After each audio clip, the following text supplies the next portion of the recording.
Good morning, children. So, children, today we are going to start our new chapter, that is chapter 7 from part 2, and the topic is an imperial capital, Vijaynagar. So, out here we will study about the Vijaynagar. So, let's start with some introduction. That is, Vijaynagar is also called as a city of victory, and Vijaynagar was, or we could say, it was been called by a city or an empire. So in 1336 it was been founded by two brothers named Harihara and Buka, and in 1565 the city was sacked, that is looted, and after being sacked it was been destroyed, and it was completely destroyed in 17th and 18th century. Now people had given its name to the Vijayanagar Hampi, which was been derived from that of the local mother goddess named Pampa Devi. Okay, so now we will discuss our first topic of this chapter, that is the discovery of Hampi. So out here, Colin Mackenzie, who was he? He was an engineer and he had focused a light on the ruin of Hampi in 1800, and he was an employee of East India Company and he prepared the first survey map of Hampi, and he was the one who collected information about the site. From where he collected? From the priest of Virupaksha temples and from the shrine of Pampa Devi. And from 1856, the photographer began to keep the record of the photographs of the scholars. For what purpose they kept the record? For the further information they could get from that, or to study about it in details.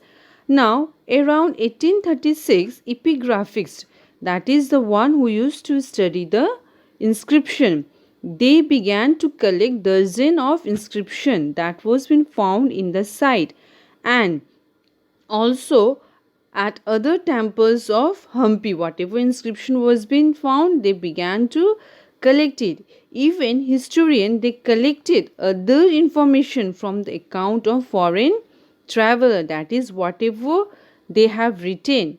Through that sources, they, that is a historian, they collected the information, and this became an important source to know about the Vijayanagar Empire. Clear? So next is our Rayas, Nayaks and Sultans. So the king of Vijayanagar, he had struggled a lot with the Deccan Sultan and the Gajapati ruler of Orissa. As for the control, why they have a struggle? For the control over the fertile river valley and the resources that was generated by trade through sea, over sea route. Clear? Now, Vijayanagar ruler had worked a lot for the development of South India, as by building techniques like the temples, beautiful temple was being constructed, and the techniques for the development was being borrowed from other ruler. Okay, now there was some area that was already been developed, like some area that was been developed by Cholas in Tamil Nadu, Hoysalas in Karnataka. As we all know that the Cholas in Tamil Nadu, they all have constructed or they all have built a very beautiful temple during their times, right? So the ruling elites during that time, they used to give support like donation fund for the construction of temple, such as Brihadeshwara temple, Chanakeshwar temple. So for all this construction of such a beautiful big temple, they have given fund, donation.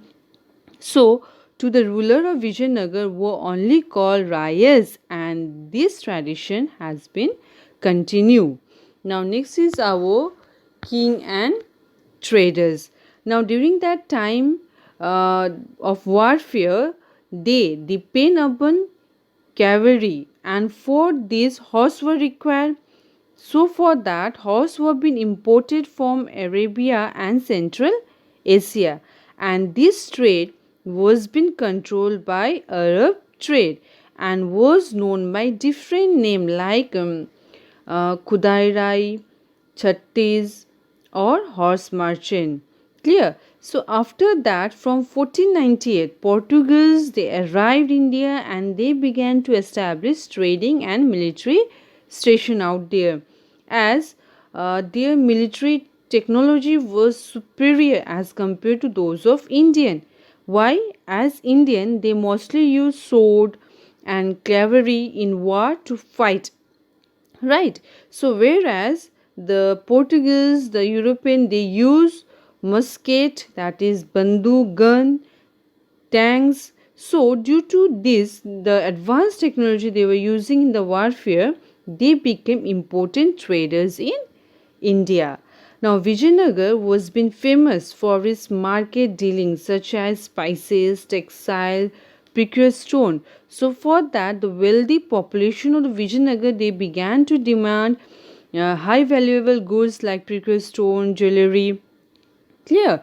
So there was a high demand of the valuable thing by the wealthy population. So next is our the apogee and decline of empire.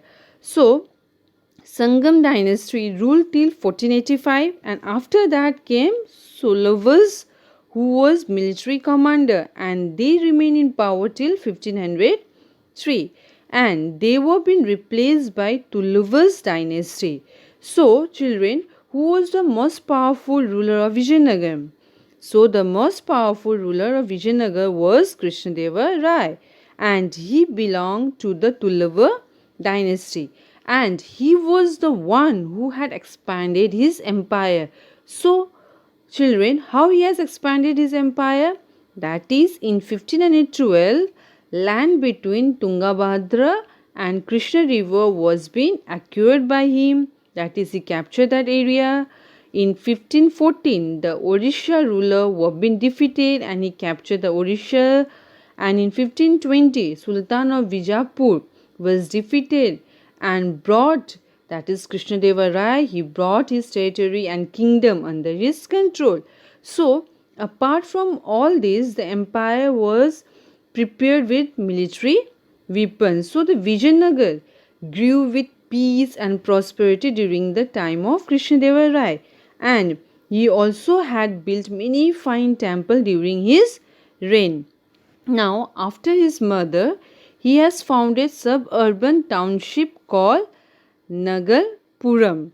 Now, Krishnadeva Rai, he died in 1529, and after his death, his successor were not so strong and powerful, and they were being challenged by rebellion, that is the Nayaks and military chiefs. So in 1542, the empire was being controlled by Aravidu dynasty, and it remained in power till 17th century.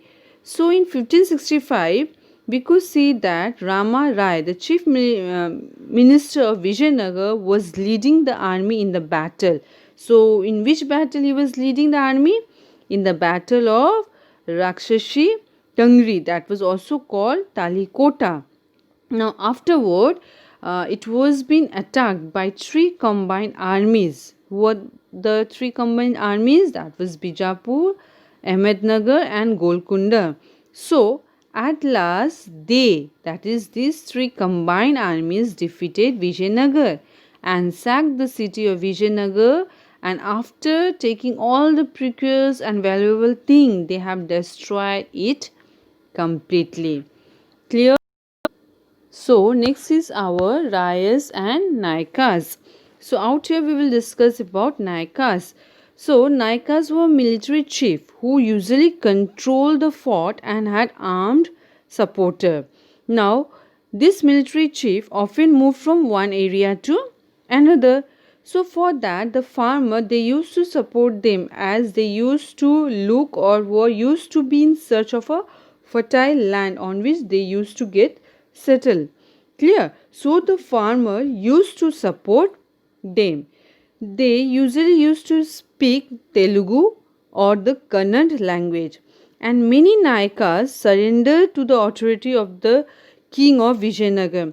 But there were few Nayakas who were against the ruler of Vijayanagar, that is, they protested against the king of Vijayanagar. But the king had control it.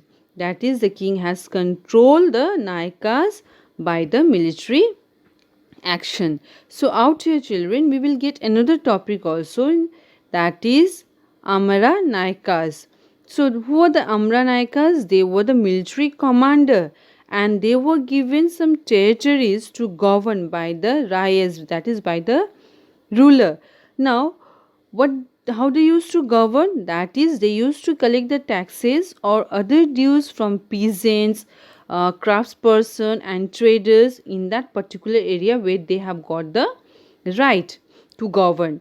Now after collecting the taxes from them, the Amra Nayaks, that is the military commander, they used to retain some portion from the tax for their personal use, that is for the maintenance of the horses, for their personal use. They used to retain some portion from the taxes. So they provide military power to the Vijaynagar ruler. So with the help of the military power, the ruler of Vijaynagar brought the entire southern part under his control. Now some revenue they used to provide, that is military commander and the ruler, they used to provide or they used to give some revenue for the maintenance of temples and irrigation works. And this Amra Nayak used to send some tribute to the king annually, or they even used to go personally in the royal court with gift to express their loyalty towards the king. Now the king, he also used to show his control, his power, and how he used to show is that he used to control over the Amra Nayaks by transferring them from one place to another. And many of these Nayaks established independent kingdom in 17th century. Clear? So children, till this much, just go through it, each and every line. Thank you.